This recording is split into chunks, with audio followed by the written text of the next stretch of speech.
आर्थिक विचारों के इतिहास के अंतर्गत सेम4 के स्टूडेंट्स को अभी तक मैंने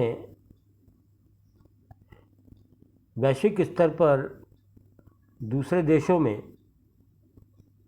प्रमुख अर्थशास्त्रियों के विचारों के बारे में बताया है। और अब हम बात शुरू करते हैं भारतीय आर्थिक विचारों की। जिस तरीके से इकोनॉमिक थॉट्स, आर्थिक विचार हमको विश्व के तमाम देशों और तमाम संप्रदायों से प्राप्त होते हैं, उसी प्रकार से हमारे देश में भी प्राचीन काल से आर्थिक विचारधाराओं के कई सनातन स्रोत रहे हैं। निश्चित रूप से अर्थशास्त्र में ही नहीं, ज्ञान के किसी भी क्षेत्र में भारत के अतीत को कोई विशेष स्थान नहीं दिया गया। जबकि सच बात यह है कि जो ज्ञान, जो कौशल, जो सोच और जो मौलिकता भारत के साहित्य में, भारत के अर्थशास्त्र में और दूसरे विधाओं में रही है, वो अद्वितीय है। दर्शन के क्षेत्र में आज की तारीख में भारत के दर्शन का लोहा विश्व मानता है। एक समय था जबकि भारत में न्याय, गणित, ज्योतिष, चिकित्सा शास्त्र, ललित कलाएं, व्यापार, उद्योग आदि चरम अवस्था में थे। जहां तक आर्थिक विचारों का संबंध है, भारतीय आर्थिक विचार उतनी प्रमुखता से क्यों नहीं सामने आया, इसका एक बहुत बड़ा कारण है कि अर्थशास्त्र एक संस्थागत विधा के रूप में, विचारधारा के रूप में एडम स्मिथ के समय से 1776 से शुरू होता है। और अर्थशास्त्र को बढ़ाने के संदर्भ में, इसकी विभिन्न विधाओं के संदर्भ में जिन अर्थशास्त्रियों के विचार प्रमुखता से सामने आते हैं, जिनका लिटरेचर अवेलेबल है, वो सबके सब विदेशी अर्थशास्त्री। भारत 1947 में स्वतंत्र हुआ। जो सोच और जो स्वतंत्रता बातों को कहने की, रखने की विकसित देशों के पास सालों पहले से थी, वो सोच और वो स्वतंत्रता अपनी बात को अपने तरीके से कहने की हमको काफ़ी बाद में मिली। इसलिए वैश्विक पटल पर भारतीय आर्थिक विचार उतने प्रचलित नहीं हुए जितने पश्चिमी आर्थिक साहित्य के विचार। लेकिन जहाँ तक मौलिकता, सोच और पृष्ठभूमि की बात है, भारतीय आर्थिक विचारों में जो आधार हमको मिलता है, वो आधार इतना व्यापक है, इतना तार्किक है, ऐसा जो पश्चिमी आर्थिक साहित्य है उसमें नहीं है। यहाँ एक बात ये भी आती है कि इस बात की आवश्यकता भी है कि हम भारतीय आर्थिक चिंतन को ज़्यादा व्यापक रूप में जनमानस के सामने लाएं और यह बताने की कोशिश करें कि हर चीज़, हर बात जो एक आर्थिक समस्या है और जो आर्थिक समस्याओं के पहलू हैं, उनका एक दर्शन, उनकी सोच हमारे भारतीय आर्थिक विचारों में मिलती है। किसी भी विदेशी इतिहास ग्रंथ में भारतीय आर्थिक विचारों के विषय में अधिक नहीं मिलता, क्योंकि विदेशी शासकों का प्रचार ही यह था कि उनको अपनी बात सर्वोच्च लगती थी। हम तो 47 में स्वतंत्र हुए। अपनी बात को, अपने देश को, अपनी चीज़ को अपने तरीके से कहने और समझने की और बोलने की स्वतंत्रता का आधार हमको तो बहुत बाद में मिला। ये एक पक्ष है। लेकिन भारतीय आर्थिक विचारों को जब हम देखते हैं तो विश्व में जो आर्थिक चिंतन शुरू होता है, जो आर्थिक विचारधाराएं सामने आती हैं, जो अलग अलग स्कूल ऑफ थॉट्स आते हैं, उनकी तुलना में जो भारतीय आर्थिक चिंतन है वह मूलभूत रूप से बिल्कुल अलग है।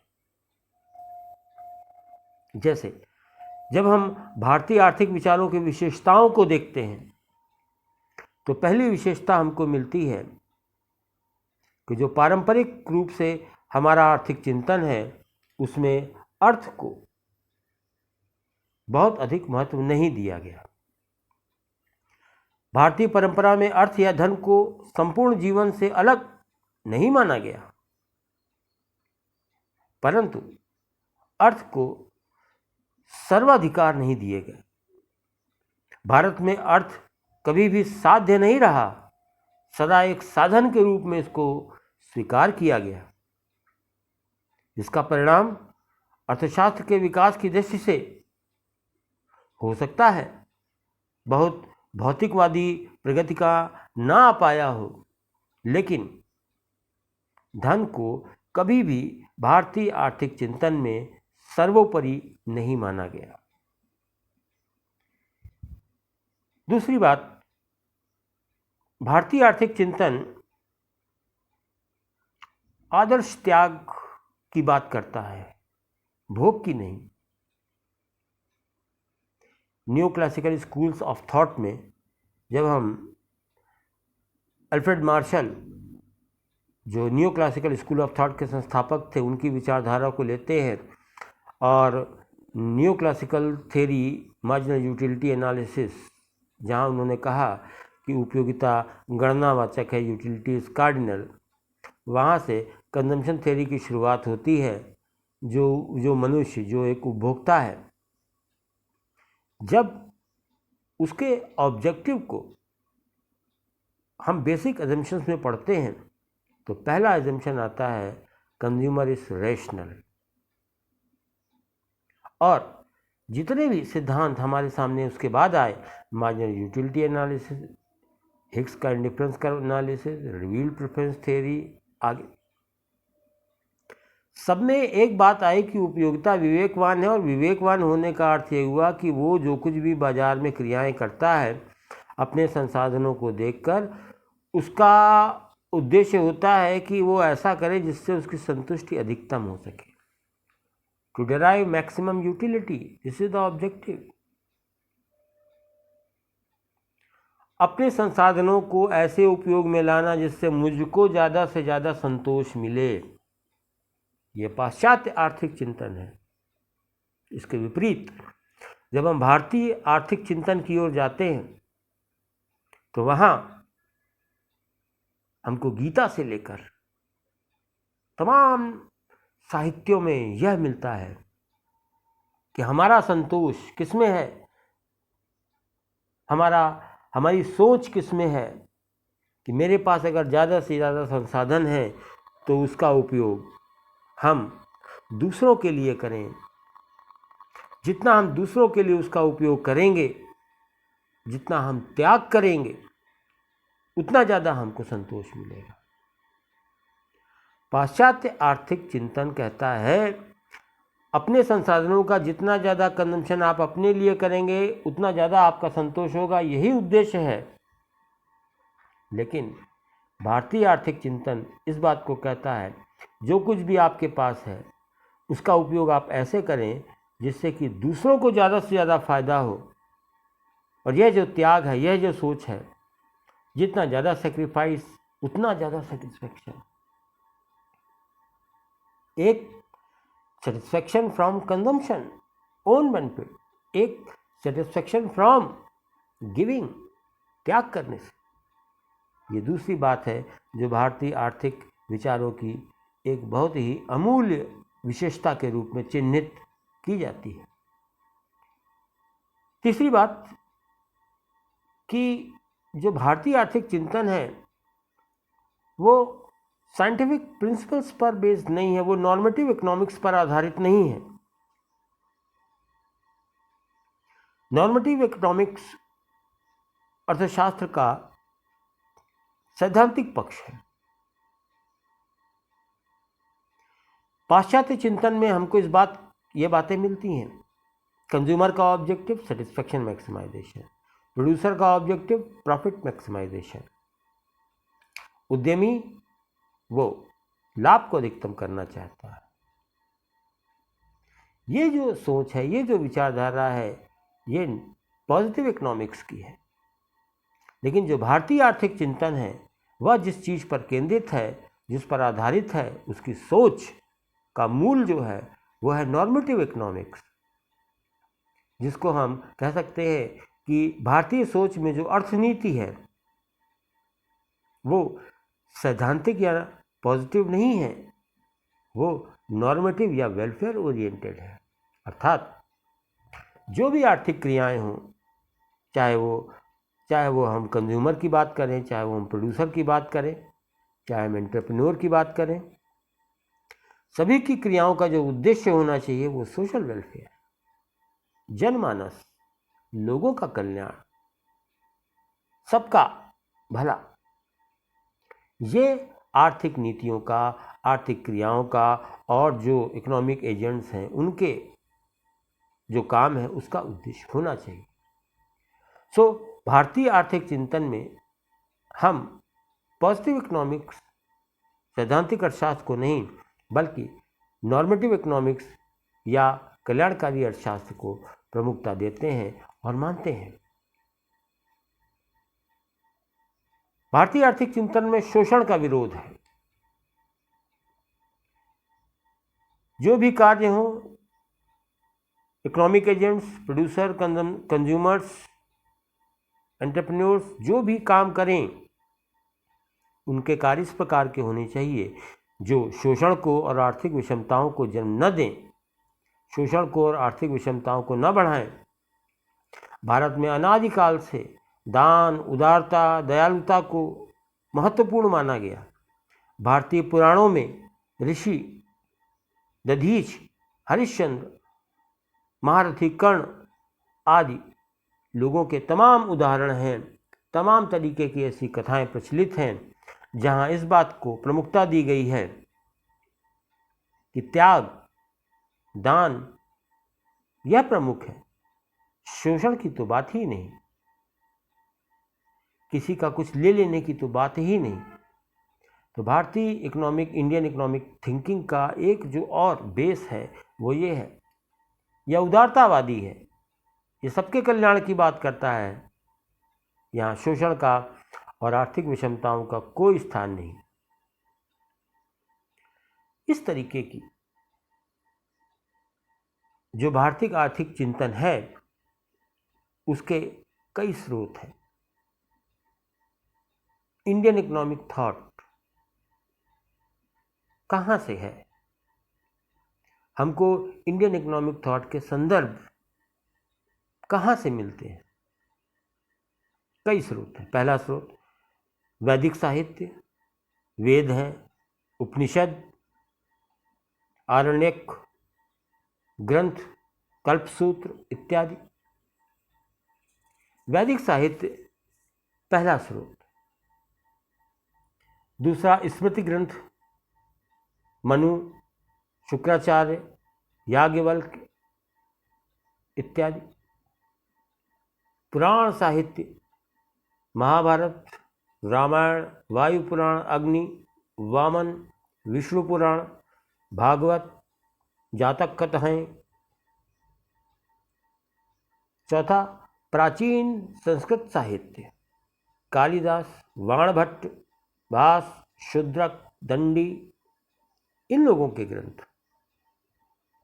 इसके अतिरिक्त ऐतिहासिक सामग्री, इस वर्ग में जो हिस्टोरिकल स्टडी मटेरियल है, जो हिस्टोरिकल लिटरेचर है वो आता है। मेगास्थनीज, पाहियान इत्यादि विदेशी यात्रियों के वृत्तांत भारत के बारे में और ऐतिहासिक रूप में जो अलग अलग काल भारत में आए, उनमें जिन लोगों ने भारत के विषय में जो बातें कहीं, उसमें से जो आर्थिक विचार थे उनको भी हम इस कैटेगरी में, इस वर्ग में सम्मिलित करते हैं। इतिहासकारों के ग्रंथ, स्तंभों, शिलाओं, सिक्कों आदि के लेख इसके अंतर्गत आते हैं। भारतीय आर्थिक विचारों को, ये जो उनका आधार है, हम ये देखते हैं कि भारतीय आर्थिक विचार, कोई देश 47 में आज़ाद हुआ लेकिन हमारे विचार 47 से शुरू नहीं हुए। उनकी शुरुआत और उनके आधार तो सैकड़ों साल पहले से थे। और इस हिसाब से हम भारतीय आर्थिक विचारों का वर्गीकरण कर सकते हैं। वर्गीकरण में पहली श्रेणी प्राचीन भारतीय विचारधारा। इस वर्ग में वेदों से लेकर आगे तक के वो विचार आते हैं जो स्मृति ग्रंथों और वैदिक साहित्य से प्रभावित रहे। दूसरा, मध्ययुगीन विचार, medieval economic thoughts of India. इसमें मुस्लिम युग का आर्थिक चिंतन आता है, इन द मेडिवल पीरियड। तीसरा, राष्ट्रीय विचारक, nationalistic economic thoughts of India या नेशनलिस्टिक इंडियन थिंकिंग। इसमें 19वीं और 20वीं शताब्दी के कुछ विचारक आते हैं। रमेश दत्त, चंद्रदत्त, दादा भाई नौरोजी, रानाडे, गोखले आदि को हम इसमें सम्मिलित कर सकते हैं। इससे थोड़ा हम आगे राष्ट्रवादी भारतीय आर्थिक विचारों से आगे जब हम निकलते हैं तो एक नया विचार हमको आर्थिक चिंतन दिखता है, वो है सर्वोदय का अर्थशास्त्र, इकोनॉमिक्स ऑफ सर्वोदय, जिसके प्रणेता, जिसको बढ़ाने वाले गांधी जी और विनोबा भावे थे। इसके बाद समाजवादी विचार, सोशलिस्टिक इंडियन इकोनॉमिक थिंकिंग आती है। जवाहरलाल नेहरू, नरेंद्र देव, संपूर्णानंद, जयप्रकाश नारायण, मनोहर लोहिया, डांगे, अशोक मेहता इत्यादि इसमें सम्मिलित किए जाते हैं। ये वो विचार हैं, ये वो विचारधारा है जो सामान्यतः तब की विचारधारा को हम लेते हैं जो भारत में, भारत की आज़ादी के समय के साथ प्रारंभ होती है। जब भारत देश आज़ाद होता है तो हम जानते हैं हमारा जो कॉन्स्टिट्यूशन है, हमारा संविधान, उसकी सोच सोशलिस्टिक पैटर्न ऑफ सोसाइटी, अर्थात सबका कल्याण, सबके लिए सोच, यानी कि इसी आधार पे इकोनॉमिक थॉट्स में, इकोनॉमिक थिंकिंग में हम देखते हैं कि हमने पब्लिक सेक्टर को प्रधानता दी आर्थिक नीतियों में। क्यों? क्योंकि ये एक बड़ा स्पष्ट सा भेद था कि जो पश्चिमी देश हैं, जहाँ की अर्थव्यवस्थाएं मार्केट ओरिएंटेड हैं, वहाँ लाभ केंद्र बिंदु में है। हमको अपने देश को कैसा बनाना है, वैसा नहीं बनाना है। हम आज़ाद हुए हैं, हमको अपने देश का विकास का पैटर्न क्या होगा तय करना है, सोचना है। तो हमने तय किया कि हमारी सोच सोशलिस्टिक पैटर्न होगी, जिसमें मानव कल्याण केंद्र बिंदु में होगा। और इसीलिए हमने पब्लिक सेक्टर को प्राथमिकता दी। पब्लिक सेक्टर जिसका उद्देश्य है maximization of social welfare, private sector जिसका उद्देश्य है मैक्सिमाइजेशन ऑफ प्रॉफिट। तो ये एक विचारधारा आई, समाजवादी विचारधारा, socialistic thought, socialistic economic thoughts India के कंटेक्स्ट में। इसी के साथ साथ वैज्ञानिक सिद्धांतवादी भी हमारे सामने आए और इन व्यक्तियों ने अर्थशास्त्र के वैज्ञानिक रूप का विकास किया भारत में। जेके मेहता, एके दास गुप्ता इसके अंतर्गत सम्मिलित किए जाते हैं। इसके बाद भारतीय अर्थव्यवस्था जो एक नियंत्रित अर्थव्यवस्था के रूप में, एक समाजवादी अर्थव्यवस्था के रूप में चलती रही, उसमें एक परिवर्तन हमको 1991 में मिलता है, 1990 के दशक में मिलता है, जब भारतीय आर्थिक चिंतन में, भारतीय आर्थिक विचारों में एक परिवर्तन नया होता है। और वो परिवर्तन ऐसा होता है जो स्वतंत्रता के बाद का पहला प्रमुख परिवर्तन है, और वो है LPG, liberalization, privatization and globalization. अर्थात हम उदारवादी आर्थिक नीति के लिए उन्मुख हुए। 1991 से भारतीय आर्थिक चिंतन में यह नवीनतम आयाम है जो अभी तक चल रहा है, हम इसी पर चल रहे हैं। तो ये भारतीय आर्थिक विचारों या भारतीय आर्थिक चिंतन की एक यात्रा है। इसके ये इतने वर्ग हैं: प्राचीन भारतीय विचारधारा, मध्ययुगीन विचारधारा, राष्ट्रवादी विचारधारा, सर्वोदय का अर्थशास्त्र, समाजवादी विचारधारा, वैज्ञानिक सिद्धांतवादी विचारधारा और मुक्त अर्थव्यवस्था की ओर जाने की एक खुली अर्थव्यवस्था, खुली सोच की, उदारवादी अर्थव्यवस्था की विचारधारा, जिसको हम न्यू इकोनॉमिक पॉलिसी इंडिया के कंटेक्स्ट में कहते हैं। तो अब इन सब चीज़ों को अगर हम समाहित करें और ये कहें कि मूल रूप से जो भारतीय आर्थिक विचारधारा है उसके कुछ प्रमुख बिंदु क्या आते हैं, प्रमुख प्राचीन विचार क्या आते हैं, अर्थात जो प्राचीन काल में जो एंशियंट इंडियन इकोनॉमिक थॉट्स हैं, जो प्राचीन भारतीय आर्थिक विचारधारा है, उसके मुख्य बिंदु क्या हैं, तो हम कह सकते हैं पहला प्रमुख बिंदु है धन के त्यागपूर्वक भोगने का आदेश। धन का उपयोग कीजिए लेकिन त्यागपूर्वक कीजिए, अर्थात धन जीवन का ध्येय नहीं है, साधन है, अतः उसे वही स्थान मिलना चाहिए। जीवन के 4 पुरुषार्थ बताए गए, अर्थ, धर्म, अर्थ, काम एवं मोक्ष, इसमें मोक्ष साध्य है और शेष साधन है। इसलिए धन का उपयोग त्यागपूर्वक होना चाहिए, वो उसमें आसक्ति का भाव नहीं होना चाहिए, उसमें उदारता और जन कल्याण का भाव होना चाहिए। आचार्य कौटिल्य ने अर्थशास्त्र में धन को अधिक महत्वपूर्ण वस्तु बताया, शेष बातें धन पर आश्रित होती हैं। वस्तुतः कौटिल्य का विचार भारतीय आर्थिक चिंतन के जो मूल विचार थे उनके तरीके का आदर्शवादी विचार नहीं था, वो अधिक व्यवहारवादी विचार था।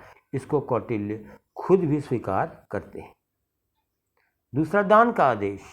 वेदों से लेकर पुराणों तक दान की महिमा है। उपनिषद में इसकी स्पष्ट व्यवस्था है, राजा से रंक तक सबको यथाशक्ति दान करना चाहिए।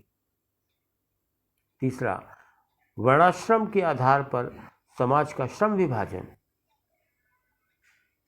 चौथा, आर्थिक क्रियाओं में पवित्रता का आदेश। आर्थिक क्रियाओं में पवित्रता का आदेश, इसका अर्थ क्या है कि उत्पादन, वितरण तथा विनिमय आदि आर्थिक क्रियाओं में मनुष्य को ईमानदार, उदार और न्यायपूर्ण होना चाहिए। जो उत्पादन की क्रियाओं में संलग्न है, वितरण की क्रियाओं में संलग्न है, विनिमय की क्रियाओं में संलग्न है, उसका दृष्टिकोण स्वार्थी नहीं होना चाहिए, उसका दृष्टिकोण उदारवादी होना चाहिए, समाज को देखने वाला होना चाहिए, जन कल्याण वाला होना चाहिए। इसके अलावा मूल्य का सिद्धांत। मूल्य के सिद्धांत का वर्णन शुक्राचार्य की शुक्र नीति में मिलता है। शुक्राचार्य ने अर्थशास्त्र का सैद्धांतिक विवेचन प्रथम बार किया था। एंशिएंट इकोनॉमिक थॉट्स में बृहस्पति और शुक्राचार्य 2 नाम प्रमुखता से लिए जाते हैं। एंशिएंट इकोनॉमिक थॉट्स में, व्यवहारवादी विचारधारा में जब हम आते हैं, व्यवहारवादी आर्थिक चिंतन में जब हम आते हैं, तो कौटिल्य का नाम उसके बाद प्रमुखता से लिया जाता है। और कौटिल्य का अर्थशास्त्र ज़्यादा व्यवहारिक माना जाता है, जबकि बृहस्पति और शुक्राचार्य का अर्थशास्त्र ज़्यादा सैद्धांतिक माना जाता है, ज़्यादा आध्यात्मिक माना जाता है। और कौटिल्य के अर्थशास्त्र के बाद फिर भारतीय आर्थिक चिंतन में नए विचारों का प्रारंभ होता है, जो एक प्रमुख बात है। तो मूल्य का सिद्धांत, मूल्य के सिद्धांत का वर्णन शुक्राचार्य की शुक्र नीति में मिलता है। शुक्राचार्य ने अर्थशास्त्र का सैद्धांतिक विवेचन प्रथम बार किया। उन्होंने दो प्रकार के मूल्यों की बात कही थी, अर्थ या अस्थायी मूल्य। और अस्थायी मूल्य वह है जो बाजार आधारित है, अर्थात अस्थायी मूल्य मार्केट प्राइस है, और दूसरा स्थायी मूल्य परमानेंट प्राइस। वस्तु के अर्थ के विषय में उन्होंने लिखा कि यह तीन बातों पर निर्भर करता है। एक है वस्तु की सुलभता या असुलभता, अवेलेबिलिटी एंड नॉन अवेलेबिलिटी। इसके अंतर्गत वस्तु की पूर्ति आती है। दूसरा है वस्तु का गुण अर्थात उपयोगिता, और तीसरी चीज है वस्तु की कामना या इच्छा, डिजायर। हम जिसे आधुनिक आर्थिक विचारों की भाषा में मांग कहते हैं, जहां मांग में डिजायर के साथ दो और चीज़ें जुड़ती हैं। मांग क्या है? Desire to acquire a commodity, willingness to pay for it and ability to pay for it.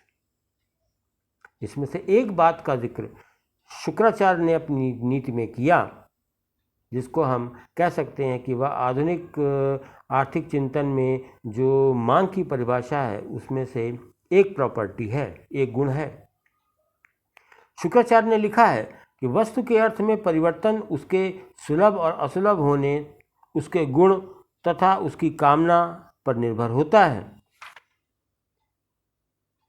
भारतीय आर्थिक चिंतन में अगली बात धन की परिभाषा है, और धन की परिभाषा को व्यक्त करते हुए शुक्राचार्य कहते हैं कि पशु, अनाज, वस्त्र, चारा, जो भी आपके पास जीवन के साधन हैं, यह सभी धन की परिभाषा में आते हैं।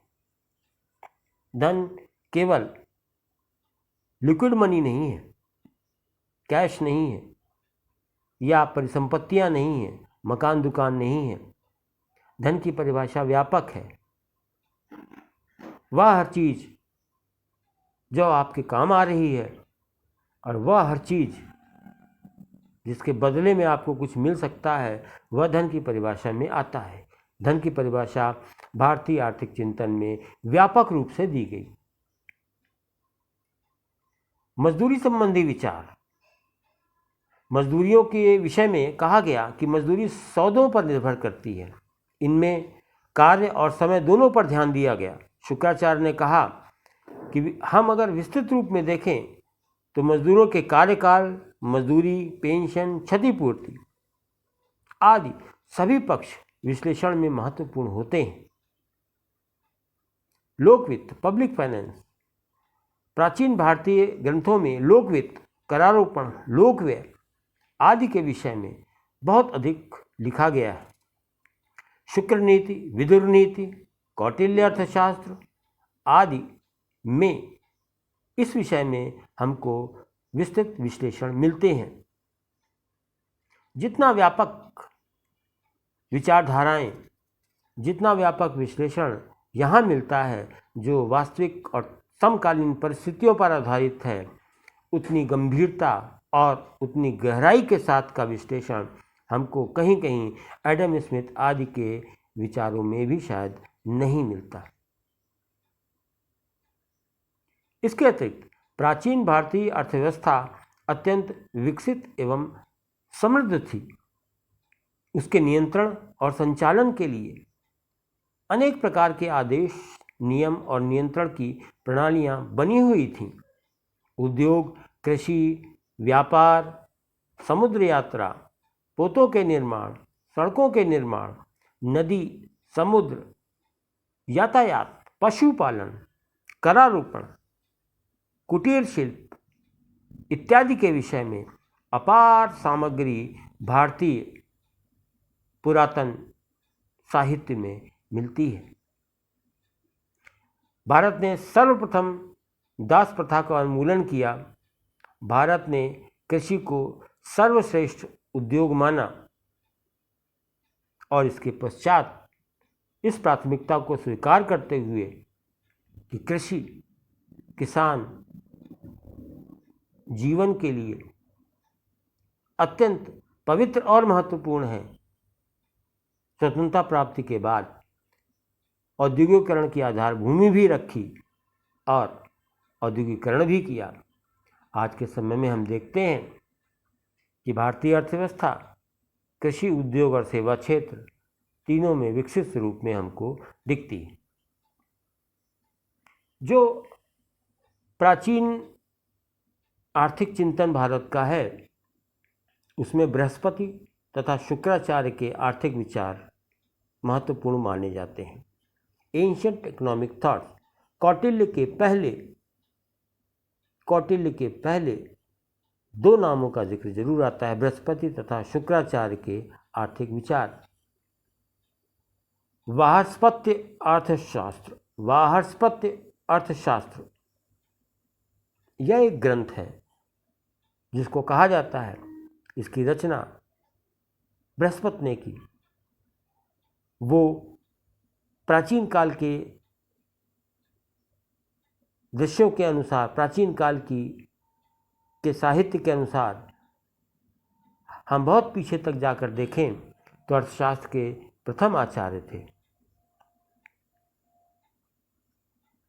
हम कह सकते हैं कि वार्ष्पत्य अर्थशास्त्र यह ग्रंथ एक प्रकार से प्राचीन आर्थिक सोच के अनुसार अर्थशास्त्र का प्रथम ग्रंथ था।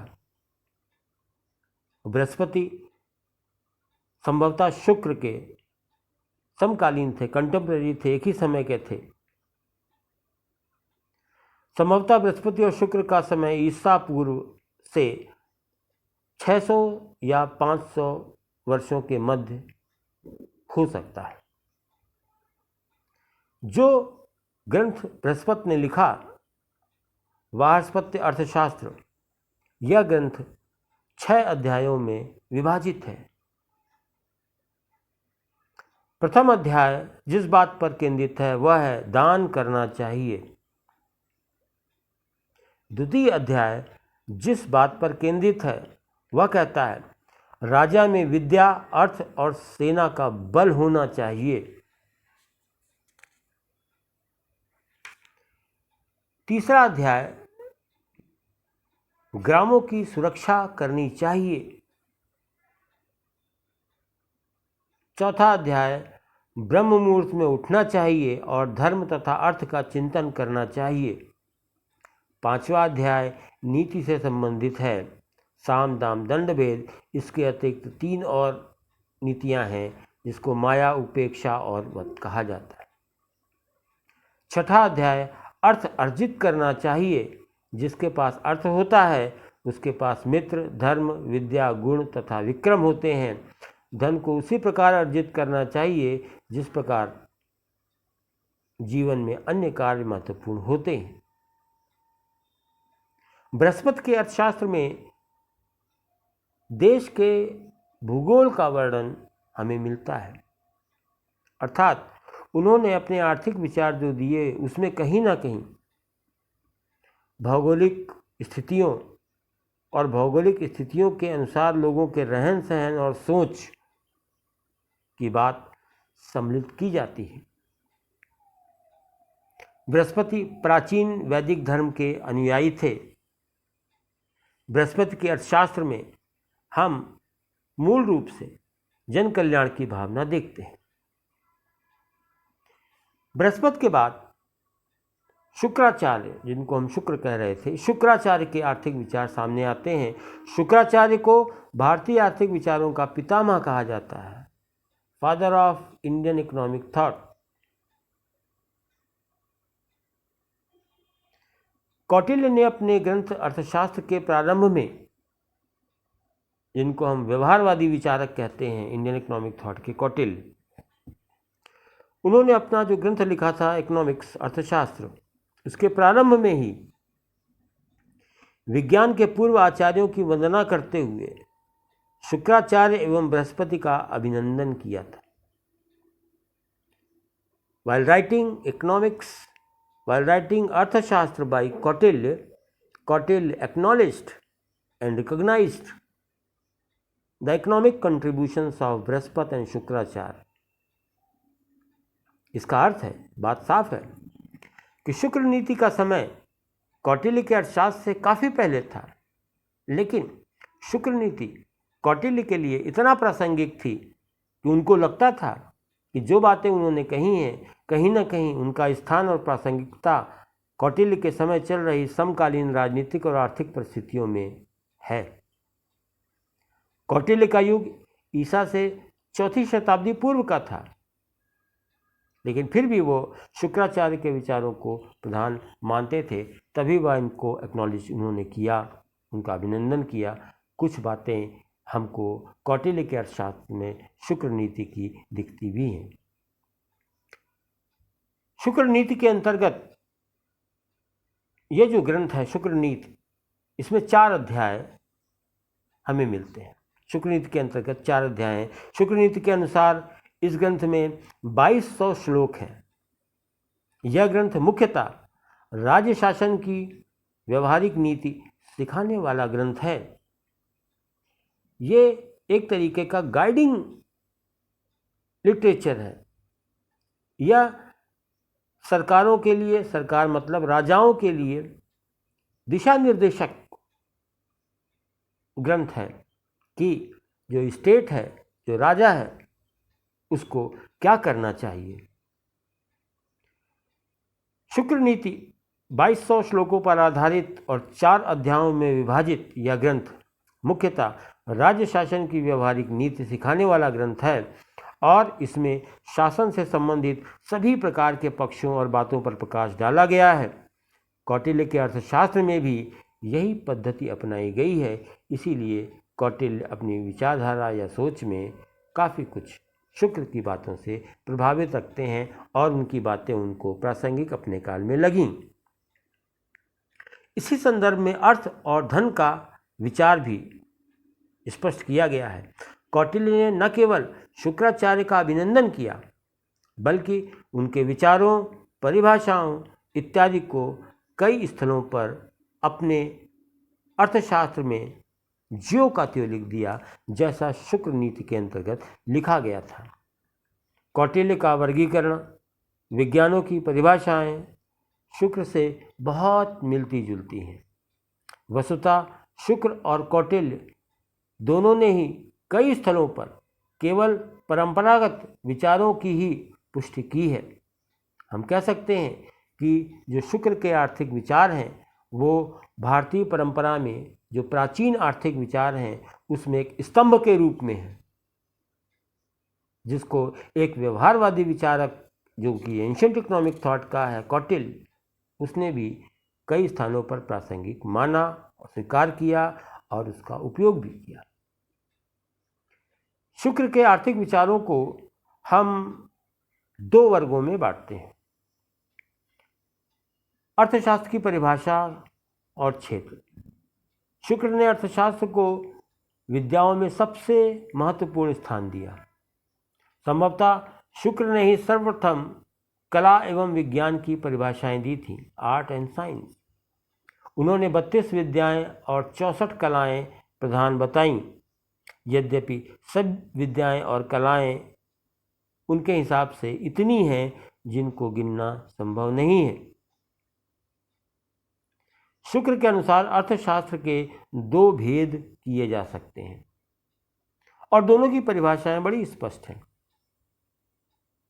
एक, अर्थशास्त्र का वह भाग जो राज्य शासन से संबंधित है और जिसका उद्देश्य प्रजा का पालन है। शुक्र कहते हैं श्रुति स्मृति के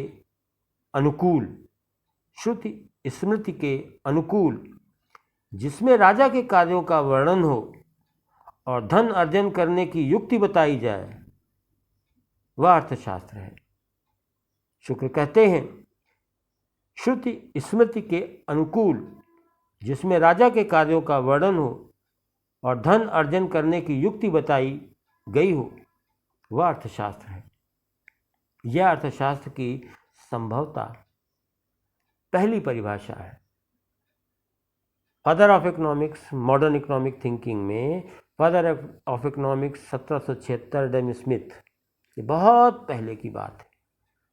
इसीलिए कह सकते हैं यह अर्थशास्त्र की शायद संभवतः प्रथम परिभाषा है। अर्थ की जरा भी खींचतानी करने की आवश्यकता नहीं है। राजा का कार्य प्रजा का पालन करना है। इसके लिए वह अर्थ आदि की किसी भी प्रकार से व्यवस्था करे, यह उसका दायित्व है। पाश्चात्य देशों में भी अर्थशास्त्र बहुत दिनों तक राजनीतिक अर्थशास्त्र रहा। जो बात शुक्र ने बहुत पहले कह दी कि उन्होंने धन को, इकोनॉमिक्स को जिससे जोड़ा, वो था प्रशासनिक व्यवस्था, अर्थात राजा। उन्होंने धन और धन की परिभाषा जो दी, उसे राजा से जोड़ा। और यही पॉलिटिकल इकोनॉमी का विचार, राजनीतिक अर्थव्यवस्था का विचार हमको मॉडर्न इकोनॉमिक थिंकिंग में मिलता है सैकड़ों साल बाद। अर्थात जो बात सैकड़ों साल बाद क्लासिकल इकोनॉमिक ऑफ थॉट और उसके फॉलोअर J.S. मिल वगैरह की विचारधाराओं में हमें आगे देखने को मिली, 1776 में क्लासिकल इकोनॉमिक थॉट के जनक एडम स्मिथ और उनके फॉलोअर्स की विचारधाराओं में जो बात हमको जानने को मिली, पॉलिटिकल इकोनॉमी, J.S. मिल मुख्य रूप से, वो बात काफ़ी पहले इंडियन इकोनॉमिक थॉट में मौजूद थी, जिसका जिक्र है। अर्थशास्त्र की प्रथम परिभाषा संभवतः शुक्र के ही द्वारा दी गई, और इस परिभाषा के अंतर्गत उन्होंने जिस बात पर फोकस किया वह थी राजा का कार्य प्रजा का पालन है और इसके लिए अर्थ की व्यवस्था करना उसका दायित्व है। अर्थशास्त्र का दूसरा भाग व्यवहारिक अर्थशास्त्र है, अप्लाइड इकोनॉमिक्स, और इसमें समाज के उद्योग धंधों के विकसित करने की विधियों का वर्णन है। इसे एक अलग ही प्रकार की विचारधारा या बात हम कह सकते हैं। शुक्र ने प्रथम अध्याय में वार्ता की परिभाषाओं के विषय में लिखा है। महत्वपूर्ण बात यह है कि जो बात वार्ता के अंतर्गत कौटिल्य ने कही थी, वो बात काफ़ी कुछ ऐसी है जो शुक्र की बात के अनुसार है, उनकी विचारधारा के अनुसार है। हम कह सकते हैं कि अर्थशास्त्र का दूसरा भाग व्यवहारिक अर्थशास्त्र है शुक्र के अनुसार, जिसमें समाज के उद्योग धंधों के विकास की विधि का वर्णन होता है। इसे एक अलग ही विधा माना गया और इसका नाम क्या दिया गया? वार्ता। शुक्र ने वार्ता की व्याख्या में 4 प्रधान विषय लिए थे। नंबर 1, ब्याज पर रुपए देना, 2, खेती, 3, व्यापार, और चौथा गोरक्षा। संभवतः उद्योग वाणिज्य के अंतर्गत ही रखा गया था, यानी कि इंडस्ट्री और ट्रेड एंड कॉमर्स को एक ही ग्रुप में डाला गया। कृषि पशुपालन महत्वपूर्ण थे। संभवतः अर्थशास्त्र के अंतर्गत शुक्र ने जो बातें अपने समय में कहीं वह मूलभूत बातें हैं, वह अर्थशास्त्र की मूलभूत और प्राथमिक पहली परिभाषाएं कही जा सकती हैं, पहली परिभाषा के अंश कहे जा सकते हैं। शुक्र ने द्रव्य तथा धन की परिभाषा में अंतर स्पष्ट किया। Money and wealth. शुक्र ने दोनों में अंतर स्पष्ट करते हुए कहा, कौड़ी से रत्न पर्यंत द्रव्य होता है और पशु, अनाज, वस्त्र, घास इत्यादि को धन कहते हैं। कौड़ी से रत्न पर्यंत द्रव्य होता है और पशु, अनाज, वस्त्र, घास इत्यादि को धन कहते हैं। महत्वपूर्ण यह है कि शुक्र ने धन संख्या में घास जैसी छोटी चीज को भी सम्मिलित किया। धन की परिभाषा में घास जैसी छोटी चीज को भी सम्मिलित किया। यह आज के समय में यदि देखा जाए तो धन की व्यापक परिभाषा मानी जा सकती है, जिसमें केवल एसेट्स नहीं है, प्रॉपर्टीज नहीं है, कैश नहीं है, बल्कि हर वो चीज़ है जो आपके पास है, उपयोगी है और जिसके बदले में आपको कुछ मिल सकता है। तो जो प्राचीन आर्थिक चिंतन भारत का है, उनकी इन मूलभूत विशेषताओं के साथ जो एंशिएंट इकोनॉमिक थॉट्स हैं, उनमें हम बृहस्पति और शुक्र के विचारों को सम्मिलित करते हैं। और भारतीय आर्थिक चिंतन में इसके बाद जो नाम आता है वो एक व्यवहारवादी भारतीय आर्थिक चिंतक का आता है, और उस व्यवहारवादी ज़्यादा प्रैक्टिकल इकोनॉमिक थिंकर को हम जिस नाम से जानते हैं वो है कौटिल्य। और कौटिल्य का सबसे बड़ा योगदान ये है कि अर्थशास्त्र को एक पहचान के रूप में और एक व्यवहारिक रूप में ऐसे उन्होंने प्रदर्शित किया जिसकी स्वीकार्यता, जिसकी एक्सेप्टेबिलिटी बहुत ज़्यादा हुई। तो बृहस्पति और शुक्र के बाद भारतीय आर्थिक चिंतन में जो अर्थशास्त्री और जिसके विचार भारतीय आर्थिक चिंतन का नया व्यवहारवादी मूल माने जाते हैं, वो है कौटिल्य अर्थशास्त्री और कौटिल्य के आर्थिक विचार, जिनको हम अर्थशास्त्र के नाम से जानते हैं। बृहस्पति और शुक्र के बाद कौटिल्य।